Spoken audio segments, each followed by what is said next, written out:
Use பண்ணி நம்மளே ஒரு மால்வேர் கிரியேட் பண்ணி ஒரு பிசி எப்படி ஹேக் பண்றது இந்த வீடியோல பார்க்க போறோம். இந்த வீடியோ எஜுகேஷன் பர்பஸ்க்காக மட்டும் தான். தமிழ் கோட்ல ஒரு பைத்தான் ஃபைல் ஓபன் பண்ணிட்டு அதுல சாக்கெட்டும் சப் ப்ராசஸ் இம்போர்ட் பண்ணிக்கிறேன். ஃபர்ஸ்ட் எஸ்ன்ற வேரியபிள்ல சாக்கெட்ல வந்து கான்ஃபிகர் பண்ணிக்கிறேன். இங்க வந்து நான் IPv4 உம் TCP யூஸ் பண்ணியிருக்கேன். நெக்ஸ்ட் s.connect கொடுத்துட்டு என்னோட IP அட்ரஸையும் 12345 போர்ட் நம்பரையும் மென்ஷன் பண்ணிக்கிறேன். நெக்ஸ்ட் ஒரு while loop கிரியேட் பண்ணிட்டு வர கமாண்ட்ஸ் நம்மளுக்கு வந்து 1024 பைட்ஸ் இருக்கும். அதை வந்து நான் என்கோட் பண்ணி ஸ்ட்ரிங்கா மாத்திக்கிறேன். இப்போ ரிசீவ் ஆன கமாண்ட்ஸ் எக்ஸிட் இருந்துச்சு அந்த while loop பிரேக் ஆகும். அப்படி இல்ல அப்படின்னா அந்த கமாண்டை ரன் பண்றதுக்கு சப் ப்ராசஸ் லைப்ரரி யூஸ் பண்ணி ரன் பண்ணிக்கிறேன்.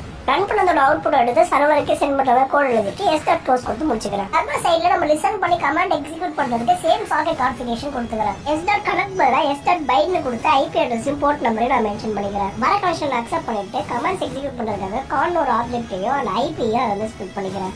இங்கே while loop ஒன்று கிரியேட் பண்ணிட்டு இன்புட்ன்ற ஃபங்க்ஷன் மூலமா யூசர் கிட்ட இருந்து கமெண்ட்ஸ் வாங்கிக்கிறேன். அண்ட் அந்த கமாண்ட்ல எக்ஸிட் இருந்துச்சுன்னா அதை சென்ட் பண்ணிட்டு while loop பிரேக் பண்ணிக்கலாம். அப்படி இல்லைன்னா .sendன்ற மெத்தட் யூஸ் பண்ணி இந்த கமாண்டை என்கோட் பண்ணி நான் சென்ட் பண்ணிடுறேன். அண்ட் அதுக்கு வர ரெஸ்பான்ஸை நான் ஸ்ட்ரிங்கா டீகோட் பண்ணி பிரிண்டும் பண்ணிக்கிறேன். ஃபைனலா அந்த கனெக்ஷனையும் சாக்கெட்டையும் நான் க்ளோஸ் பண்ணிடுறேன். இப்போ சர்வரை நான் ஏ மிஷின்லயும் கிளைண்ட்டை வந்து விக்டிம் மிஷின்ல ரன் பண்ற மாதிரி அசீவ் பண்ணிக்கோங்க. ரன் பண்ணி நம்மளுக்கு அந்த பிசியோட கமாண்ட் லைன் ஆக்சஸ் கிடைச்சிருச்சு. இப்போலாம் இப்போதைக்கு கமாண்ட்ஸ் வந்து எக்ஸிக்யூட் பண்ண முடியும். அப்கமிங் வீடியோஸ்ல நம்ம சேர்ந்தே ஃபீச்சர்ஸ் அப்டேட் பண்ணலாம். லைக் கீலாகஸ், பாஸ்வேர்ட் ஸ்டீலர்ஸ் இந்த மாதிரி ஃபீச்சர்ஸ் நம்ம ஆட் பண்ணிட்டே